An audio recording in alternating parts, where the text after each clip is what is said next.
Finally, I made it on here. Man, internet issues going on right now on election night. What's the chances, right?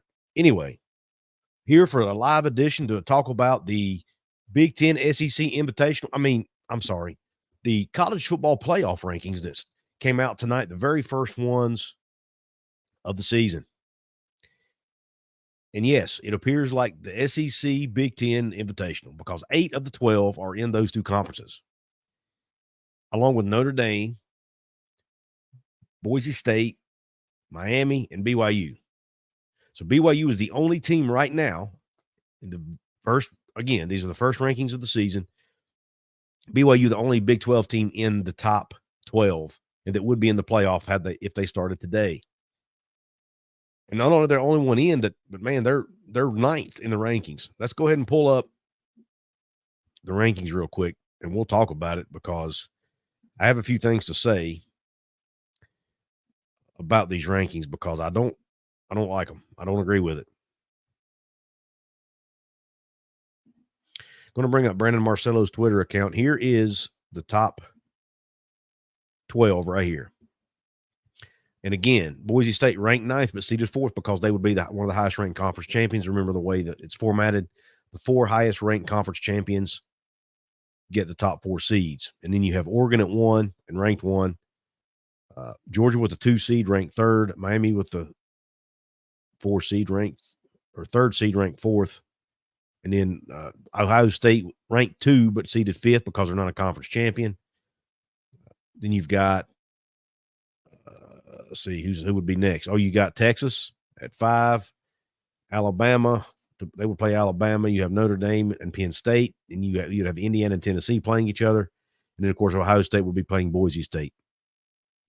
That's the top 12. Before we move any further, I have got to do something I forgot to do, and that's give a shout-out to my main channel sponsor here, Katz, Cantor, Stone Street, and Buckner. Let's do this. Since 1931, the attorneys at Katz, Cantor, Stone Street, and Buckner have been the voice for victims who have suffered serious injury or death. They have a fierce passion for truth and justice and a sincere compassion for those who have been wronged by others. Whether you have been in a car accident or fighting with an insurance company, or you or a loved one has suffered serious injury or death due to medical negligence, we will ensure your voice is heard loud and clear. Katz, Cantor, Stone Street, and Buckner will ensure there is justice for all West Virginians because we are your lawyer, your voice. Visit us at yourlawyeryourvoice.com. Thank you for your patience and hanging in there while we give a shout out to Katz, Cantor, Stone Street, and Buckner. Remember, if you're in West Virginia or Virginia, you need a personal injury or medical malpractice attorney. That's who you need to reach out to. Now, let's go back to the rankings. Brandon also shared the rest of the rankings here on his Twitter page. I thought it would be easier to do this. When you look at first, let's look at 25 through 20. You've got Army at 25, Mizzou at 24, Clemson at 23, Louisville at 22, Washington State at 21, the first Big 12 team, Colorado at 20, with 2 losses so far on the year. Then you have Kansas State right in front of them at 19, Pitt at 18, Iowa State at 17, Ole Miss at 16, LSU at 15, Texas A&M at 14, SMU, the first team out, at 13. Then you have Boise State, who would be the highest ranked Group of 5 champion at 12. Then Alabama, Notre Dame, BYU, Indiana, Tennessee, Penn State, Texas, Miami, Georgia, Ohio State, Oregon. Now, when asked about BYU on the ESPN broadcast, Ward Manuel, who's the executive director of the college football playoff, basically said, you know, they looked at strength of schedule, they looked at the eye test, they looked at stats, they looked at everything, and even though BYU was undefeated, they felt like they were the number 9 best team. Then on the media teleconference afterwards, which I was fortunate to be on, that's one of the reasons I delayed my live stream tonight, by the way, so I could make sure to get some information to bring to you guys from that call. But one of the reporters asked him about, you've got Miami sitting there as the top team in the ACC. You've got them at 4. They're undefeated. You have BYU, who's leading the Big 12 right now, also undefeated, but you have them at 9. What's the difference between those two teams? And he basically said it came down to the eye test. He said Miami He talked about Miami's win over Louisville, which is really their only quality win, in my opinion. And then he talked about their offensive prowess and offensive explosiveness. Then he went on to talk about how they came back against Cal to win. They had a strong win over Florida. How strong a win is that, really? And then he mentioned again the eye test. And when asked about BYU, he basically, yeah, they're a good team. They're undefeated. But I guess they don't pass the eye test. And he says that they watch all the games. First off, I have a hard time believing that they watch all the games, that all 13 of those committee members watch every single college football game. How do they have time to do that? They have lives. And most of them are ADs of schools. I know they're not watching all the games. There's no way. But when you look at not just Miami, and he has a fair point. Miami has the number one offense in the country. I get it. But, man, they barely held on in a controversial fashion to beat Virginia Tech. They barely held on to beat Cal in a controversial manner. I believe that was the game that had the controversial call at the end. Louisville's really their only quality win that they have if you look at teams who are, in this poll. That's the only team they've beaten that's in this poll is Louisville. Meanwhile, BYU has beaten two of the teams in this poll. They beat Kansas State by 29 points, dominated them. They also beat SMU, who's number 13 in this poll. And that's SMU's only loss on the season. So BYU is basically being punished for being in the Big 12. So the Big 12, this is basically a message to the Big 12 that they're only going to get one team in this playoff, period. Whoever wins the Big 12 will get in, and that's it. That's it. Even if, say Iowa State and BYU play, they're not both getting in, I don't think. Maybe I'm wrong. Maybe Iowa State has a chance to play their way back in, from 17 to 12. I don't know. It'll be tough. It'll be tough. But if Iowa State beats BYU in the Big 12 title game, would it not BYU out? I don't know. If BYU finishes undefeated and Iowa State finishes with one loss, I don't think the committee is going to put two Big 12 teams in this thing. I really don't. I think this sends now. He also made a statement that they do not consider conference affiliation when looking at this, and I just don't buy it. Because how can you look at strength of schedule and not at the same time look at conference? Now, he claims they don't. I just don't see how that's possible. I don't see how it's possible. I mean, for example, look at some of the other teams that are ahead of BYU in these rankings. Let's look at Texas, for example. Texas is 7-1 on the year, right? 4-1 in the SEC. What's Texas's one quality win? Vanderbilt.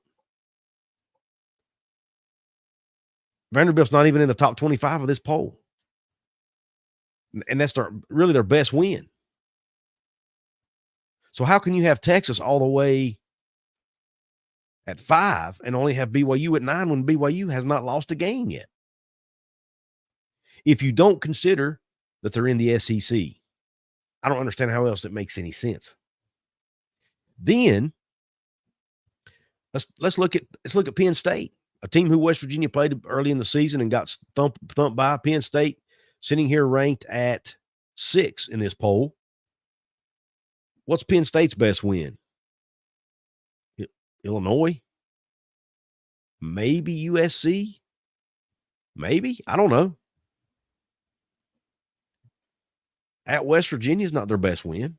But Illinois turned out not to be that good of a team, and they only put up 21 points against Illinois. If it's about the eye test, Penn State, to be honest with you, Penn State has not looked like that good of a football team in a lot of cases. Yes, they're 7-1, third in the Big Ten, and yes, they barely lost to Ohio State, who's the number one team in this poll.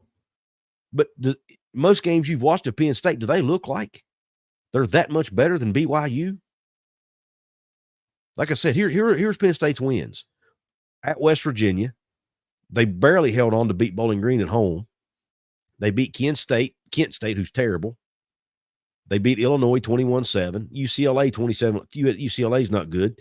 They barely held on to beat USC 33-30. Wisconsin 28-13. Ohio State 20-13. And then that was last week's game. Really, their best thing on their resume is a loss to Ohio State. like I said, no really great wins on their schedule. And you could say the same for a lot of these teams. If for them to sit there and say they don't consider conference, I just don't see it. I don't see how you can say with a straight face you don't consider the conference when it's kind of obvious you do. So I think BYU here, I'm not saying BYU should be in the top 4 as far as ranking goes, but they shouldn't be number 9. They should be up there at least 5, 6, 7 range, in my opinion. Indiana, Indiana's at 8 right ahead of them. Indiana's another undefeated team. Now, Indiana's schedule, though, is like 101st in the country, but they're demolishing teams. So I think Indiana should be ranked a little higher as well. It's like there's no punishment for losing. I mean, you got Notre Dame at 10, one spot behind BYU. They got beat by Northern Illinois, who's not even a good MAC team. So somebody explain to me how BYU being at number 9 makes any sense whatsoever.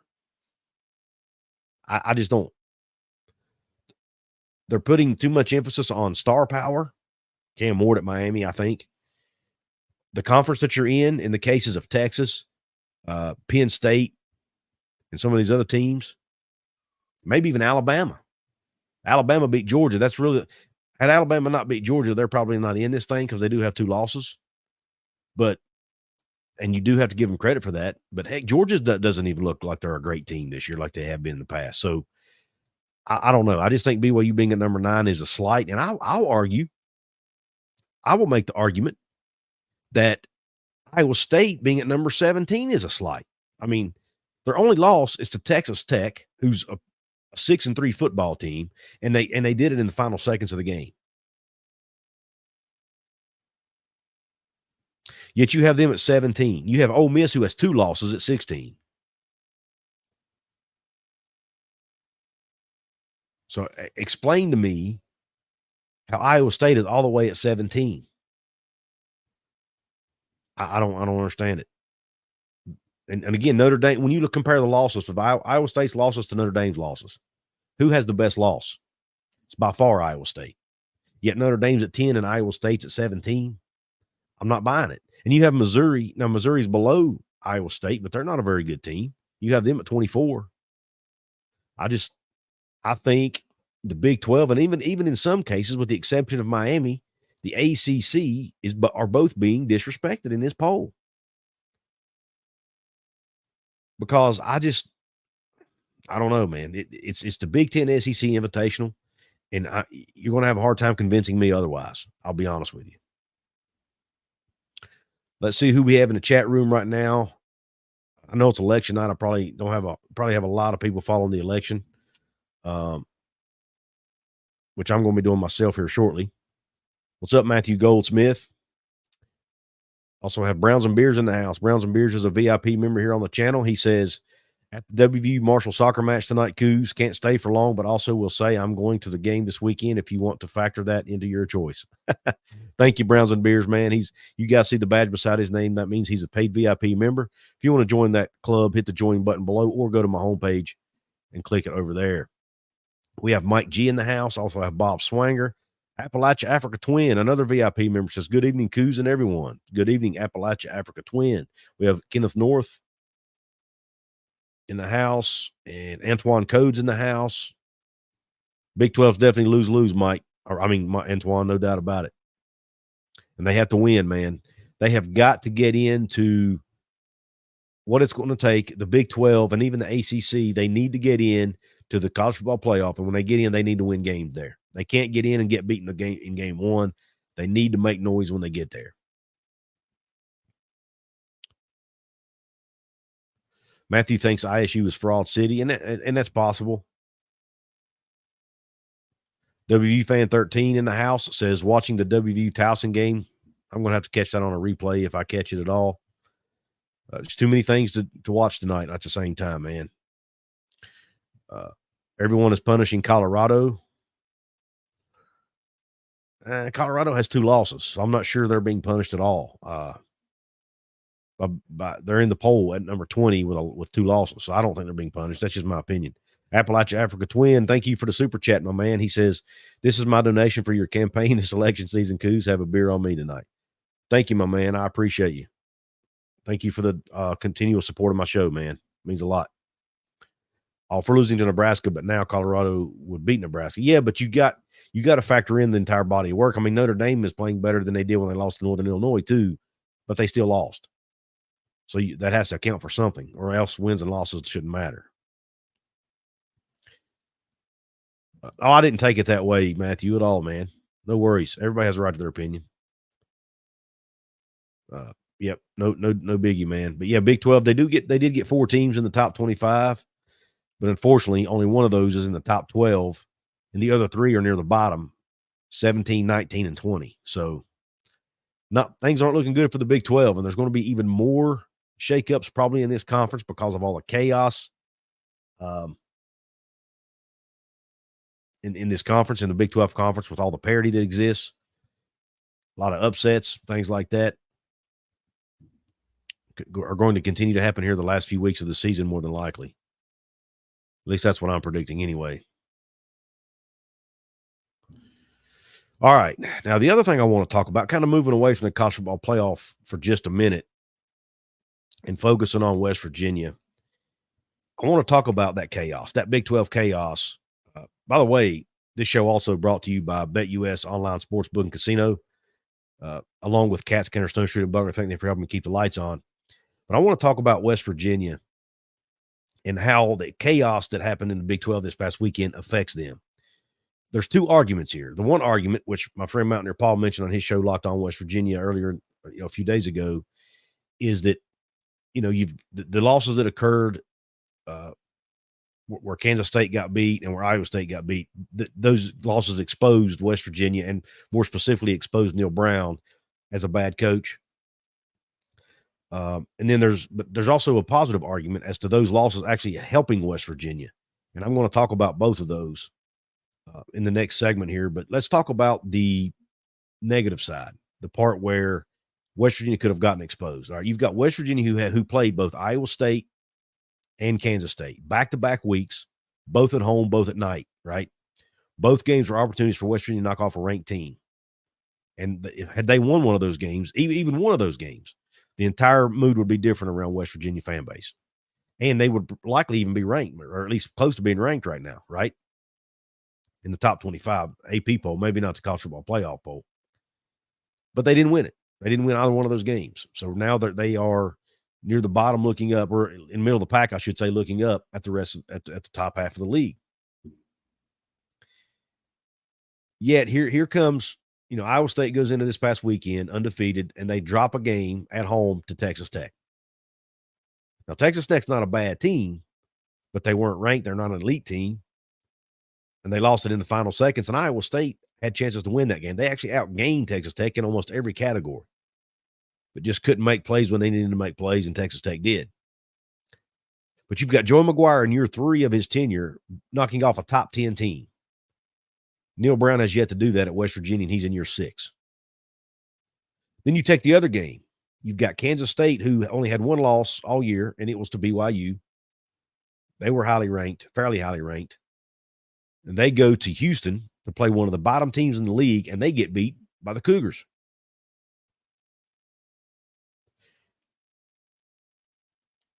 I think it was 24-19, something like that was the score. But here we are. You have Willie Fritz in year 1 at Houston, a team who was just a G5 team 2 years ago, with only 6 or 7 players back from last year's team. And they go and they knock off a ranked Kansas State team. So there's the argument that Willie Fritz may already have a better win on his resume at Houston in year 1 than Neal has in 6. And both of those are fair arguments. They're both fair arguments. But here's my problem with that. I'm not a huge fan of comparing of transitive, I think the word's transitive here, comparisons. And that means transitive games because, for example, West Virginia played Kansas State and lost, got pounded actually. Well, then Houston played them and won. 2 different games. So many things can come into play. Injuries can come into play. Maybe Kansas State just had an off night. Could have came into play. Maybe Kansas State, maybe there's a matchup that didn't work well for Kansas State that may have worked better for West Virginia. Matchups come into play. Headspace. So these are 18 to 22-year-old young men. Their headspace comes into play. All of that comes into play. So I'm not a huge fan of taking, hey, we lost to them, so team B should lose to them as well. I'm not a huge fan of that. I just don't think yes, it's somewhat of a measuring stick, but I don't think we should overreact based on it. Let me put it that way. Same thing with Iowa State. Yes, West Virginia had a chance to beat Iowa State. They didn't know what Texas Tech did, and Texas Tech even did it at Ames. But again, Iowa State maybe just didn't play as well that night, right? Maybe it wasn't their night. Maybe Texas Tech had a matchup that they struggled with that West Virginia didn't have. There are so many things that can come into play here.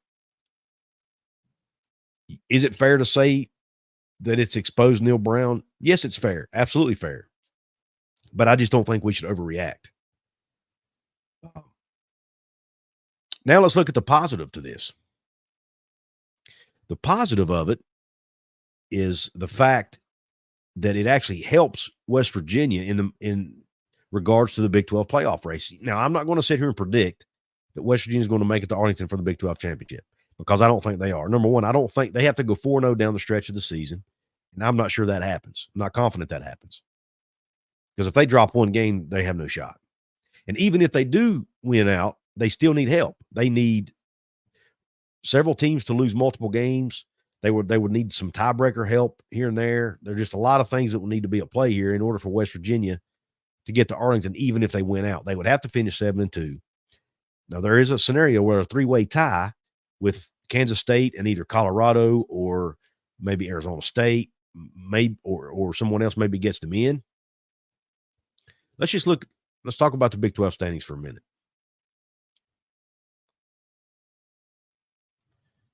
Before I do that, though, just to show you that West Virginia's chances improved,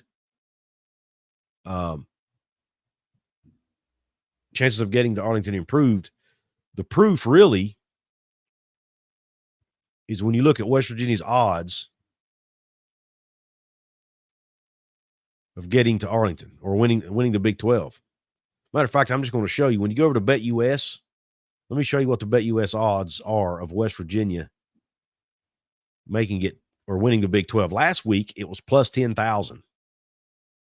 Plus 10,000 that West Virginia wins the Big 12. Right now, plus 3,500. In a week they didn't even play, the odds went up 6,500 points because of all the chaos around them. So that's how much it improved. Again, they still need help and they have to win out, but all the games on the back end of their schedule are winnable. Now, they're also losable is the problem with this conference, but they are winnable. And again, I'm not predicting it, but there are scenarios when you look at the Big 12 standings, for example. Let me pull them up here. Let me find them. Sorry, guys. All right, here we go. BYU sits at the only undefeated team in the league at 5-0, 8-0 overall on the year. You have Iowa State and Colorado both sitting at 4-1. Colorado has to play Texas Tech this coming weekend. Could very well lose that one. And they have some other tough games coming up. Iowa State still has to play Kansas State, as well as some other tough games on their schedule. Then you've got 5 teams with 2 losses. You have Kansas State at 4-2, Texas Tech at 4-2, Cincinnati at 3-2, Arizona State 3-2, West Virginia 3-2. Now, West Virginia plays 2 of those teams in the back third of the season. They play both Texas Tech and Cincinnati. They actually play Cincinnati this coming Saturday. So if they knock off both of those teams, that automatically vaults West Virginia ahead of them in the standings. Then you would just have Arizona State, Colorado, Iowa State, BYU. And then you would have, with 1 losses, or either 2 or 1 losses, or no losses. So they would move themselves up to the top half of the standings. But you would still need Colorado to lose at least 1 more game. Hopefully Kansas State lose at least 1 more game. Iowa State lose at least 1 more game. And Arizona State, hopefully, to lose at least 1 more game. So there's so many scenarios here that West Virginia is going to need to happen, but the odds did get better with those losses.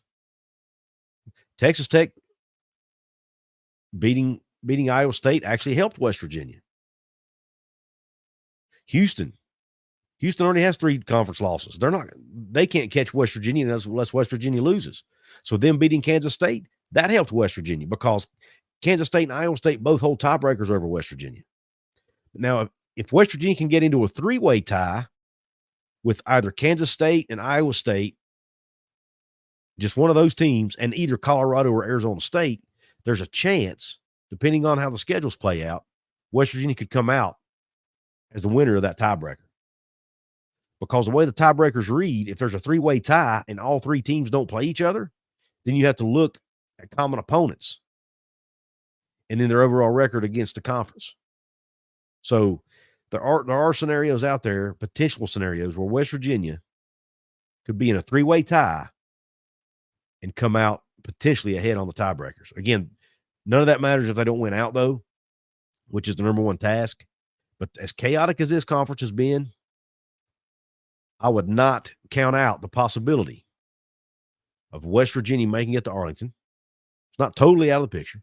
Yes, it's a long shot, but not near as long a shot as it was a week ago. Because like I said, the odds went from 10,000 to 3,500 at BetUS. By the way, BetUS is running a special right now.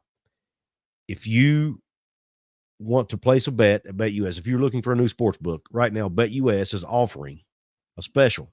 On your first deposit, you get up to 150% bonus on your first deposit with the promo code YouTube150. And you get up to 125% bonus on your next 2 deposits as well. Now, you make sure that you're 18 years old to play and make sure you play responsibly. If you don't have the money and can't afford it, please don't gamble. It's not worth it. But the odds went from 10,000 to 3,500 that West Virginia plays or wins the Big 12. So looks like a pretty big improvement to me, improved odds to me. You guys let me know what you think. Let's get back to the comment section and see here what you guys have to say.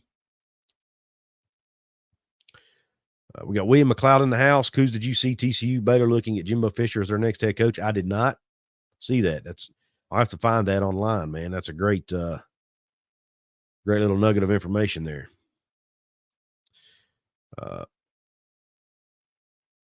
Matthew Goldsmith, do we want Jimbo? I don't know. I'm in the air on it right now.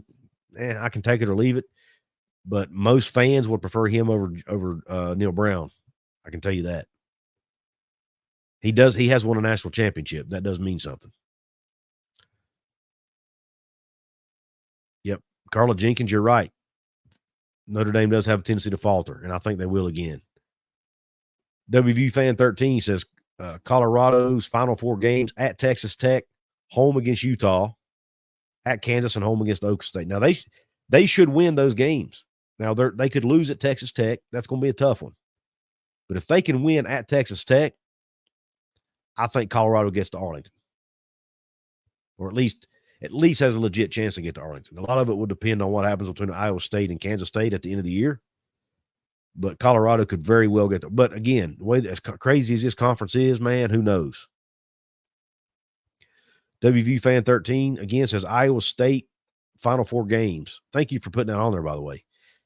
At Kansas, at home against Cincinnati, at Utah, and home against Kansas State. So you've got, at Kansas, it's going to be Kansas has only won 2 games, but they're playing everybody close.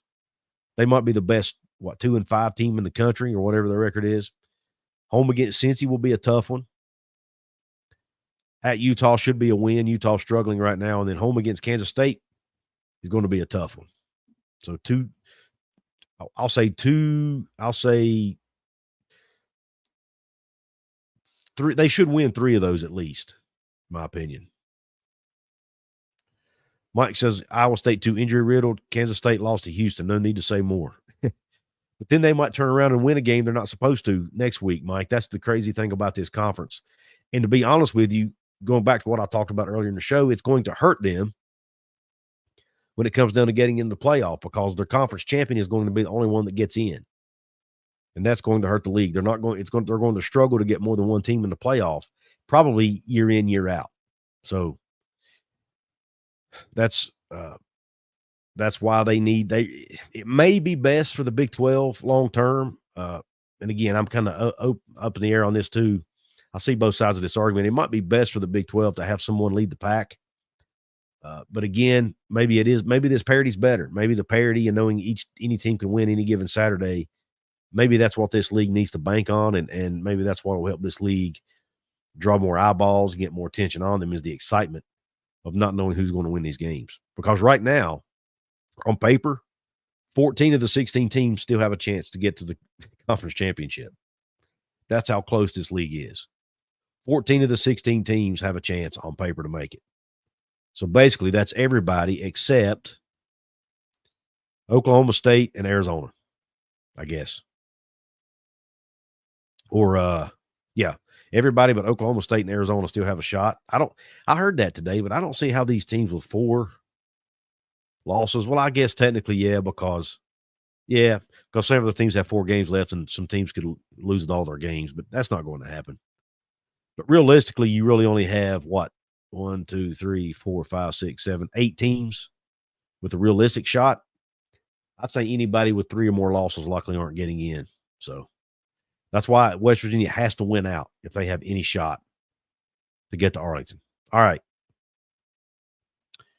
I appreciate everybody hopping in here. I'll touch on a few more of these comments here.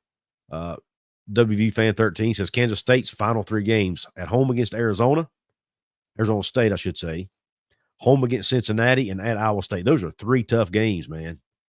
So far, of the 3 teams you've posted, Kansas State definitely has the toughest road ahead, because Arizona State is sitting at 3-2 in the league. Cincy is sitting at 3-2 in the league.